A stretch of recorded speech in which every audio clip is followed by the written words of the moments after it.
ಅಲ್ಲ, ಒಟ್ಟು ಕಳೆದ 2.5 ವರ್ಷಗಳ ಅವಧಿಯಲ್ಲಿ ಗ್ರಾಮೀಣಾಭಿವೃದ್ಧಿ ಇಲಾಖೆ ಯಾವುದೇ ಚಟುವಟಿಕೆಯನ್ನ ಮಾಡದಲ್ಲೇ ಒಂದು ರೀತಿ ಕೋಮಾ ಪರಿಸ್ಥಿತಿಯಲ್ಲಿ ಇವತ್ತು ಗ್ರಾಮೀಣಾಭಿವೃದ್ಧಿ ಇಲಾಖೆ ಇದೆ.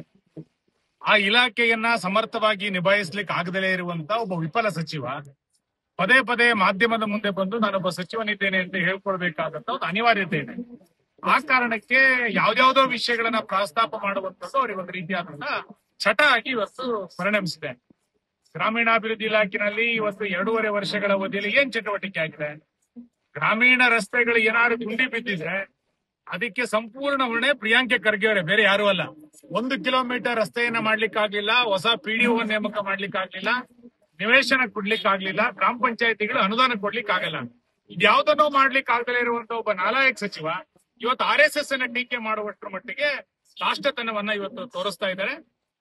ತನ್ನ ಇಲಾಖೆನಲ್ಲಿ ಏನನ್ನೋ ಹೇಳಲಿಕ್ಕೆ ಆಗದಲೇ ಇರುವಂತ ಪರಿಸ್ಥಿತಿನಲ್ಲಿ ಅನಿವಾರ್ಯವಾಗಿ RSS ನ ಹೆಸರನ್ನ ತೆಗೆದುಕೊಂಡು ಬಂದ್ರೆ ನಾನು ಪ್ರಚಾರ ಗಿಟ್ಟಿಸಬಹುದು ಅನ್ನುವಂತ ಭಾವನೆಯಲ್ಲಿ ಅವರಿದ್ದಾರೆ. RSS ಈ ದೇಶದಲ್ಲಿ ರಾಷ್ಟ್ರ ನಿರ್ಮಾಣವನ್ನ ಮಾಡ್ತಾ ಇರುವಂತ ಒಂದು ಸಂಸ್ಥೆ.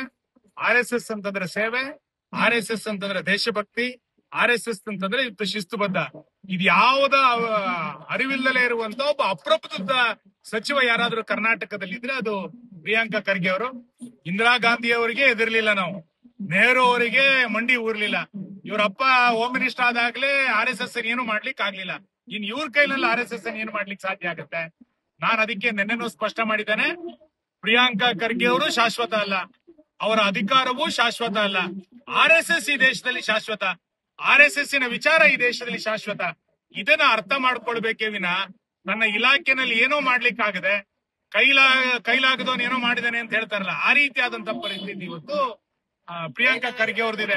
ಆ ಹಿನ್ನೆಲೆಯಲ್ಲಿ ಇವತ್ತು RSS ನ ಬಗ್ಗೆ ವಿನಾಕಾರಣ ಮಾತಾಡೋದನ್ನ ಬಿಟ್ಟು ಒಂದು ಒಳ್ಳೆಯ ಆಡಳಿತವನ್ನ ಕರ್ನಾಟಕದಲ್ಲಿ ನಡೆಸಬೇಕಾಗಿದೆ.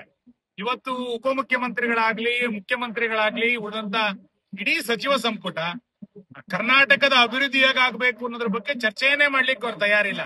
ಅನಗತ್ಯವಾಗಿ ಯಾವ್ದಾವ್ದೋ ವಿವಾದಗಳನ್ನ ಹೇಳ್ಕೊಂಡು ಅವರ 80% ಭ್ರಷ್ಟಾಚಾರವನ್ನ ಮರೆಮಾಚಲಿಕ್ಕೋಸ್ಕರ, ಅಭಿವೃದ್ಧಿಯನ್ನ ಕಾಣದಲೇ ಇರುವಂತ ಕರ್ನಾಟಕದ ಪರಿಸ್ಥಿತಿಯನ್ನ ಮರೆಮಾಚಲಿಕ್ಕೋಸ್ಕರ ಇನ್ಯಾವುದಾವುದೋ ವಿಷಯಗಳನ್ನ ಹೇಳ್ಕೊಂಡು ಬಂದು ಜನರ ದಿಕ್ಕನ್ನ ತಪ್ಪಿಸುವಂತ ಪ್ರಯತ್ನವನ್ನು ಮಾಡ್ತಾ ಇದ್ದಾರೆ. ನಾನು ಸರ್ಕಾರಕ್ಕೆ, ಮುಖ್ಯಮಂತ್ರಿಗಳ ಆಗ್ರಹ ಮಾಡ್ತೇನೆ, ನಾನು ಮುಖ್ಯಮಂತ್ರಿ ಆಗ್ತೇನೋ ಇನ್ಯಾರೋ ಮುಖ್ಯಮಂತ್ರಿ ಆಗ್ತೇನೆ, ಈ ವಾದ ವಿವಾದಗಳನ್ನ ಕೊನೆಗಾಣಿಸಿ ಒಂದು ಒಳ್ಳೆಯ ಆಡಳಿತವನ್ನ ಕರ್ನಾಟಕದಲ್ಲಿ ಕೊಡಿ ಅಂತೇಳಿ ಜನ ಅಪೇಕ್ಷೆಯನ್ನ ಪಡ್ತಾ ಇದ್ದಾರೆ. ತಂಡದ ಸಂಖ್ಯೆ ಮುಖ್ಯ ಆಗೋದ್ರಿಂದ ಹೈಕಮಾಂಡ್ ನಿರ್ಧಾರವೇ ಅಂತಿಮ ಅಂತ ಹೇಳ್ತಾ ಇದ್ದಾರೆ. ಅಂದ್ರೆ ಸಿದ್ದರಾಮಯ್ಯ ಅವರು ದತ್ತಕ್ಕೆ ಬಲ ಪ್ರದರ್ಶನ ಮಾಡಿರೋದು ಅನಿಸ್ತದೆ. ಅಲ್ಲ, ನವೆಂಬರ್ ಕ್ರಾಂತಿ ಯಾರಿಗೆ ಒಳ್ಳೇದಾಗುತ್ತೋ ಗೊತ್ತಿಲ್ಲ. ನಾನು ನವೆಂಬರ್ನ ಕ್ರಾಂತಿ ಜನರಿಗೆ ಒಳ್ಳೇದಾಗ್ಲಿ ಅಂತ ಆಶಿಸ್ತಾರೆ. ಮತ್ತು ಅವ್ರ ಒಳಗೆ 10 ಪಂಗಡಗಳಾಗಿ ಇವತ್ತು ಕಾಂಗ್ರೆಸ್ ಹೊಡೆದೋಗಿದೆ. ಇವತ್ತು ಪರಮೇಶ್ವರ್ ಅವರು ನಾನು ಮುಖ್ಯಮಂತ್ರಿ ಆಗಬೇಕು ಅಂತ ಆಸೆಯನ್ನು ಇಟ್ಕೊಂಡಿದ್ದೀನಿ ಅಂತ ಅವರು ಕೂಡ ಹೇಳಿದ್ದಾರೆ. ಹಾಗಾಗಿ ಸಿದ್ದರಾಮಯ್ಯ ಅಧಿಕಾರವನ್ನು ಬಿಡ್ತಾರೋ, ಹೈಕಮಾಂಡಿನ ಮಾತಿಗೆ ಅವರು ತಿರಸ್ಕಾರ ಮಾಡ್ತಾರೋ ಗೊತ್ತಿಲ್ಲ. ಆದ್ರೆ ಒಟ್ಟಾರೆ ನವೆಂಬರ್ ನಲ್ಲಿ ಆಗುವಂತ ಬದಲಾವಣೆಗಳೇನಿದೆ ಅನ್ನೋದನ್ನ ಜನ ನಿರೀಕ್ಷೆ ಮಾಡ್ತಾ ಇದ್ದಾರೆ. DK ಶಿವಕುಮಾರ್ ಅವ್ರ ಬಗ್ಗೆ ನನಗೆ ಅನುಕಂಪ ಬರ್ಲಿಕ್ಕೆ ಪ್ರಾರಂಭ ಆಗಿದೆ.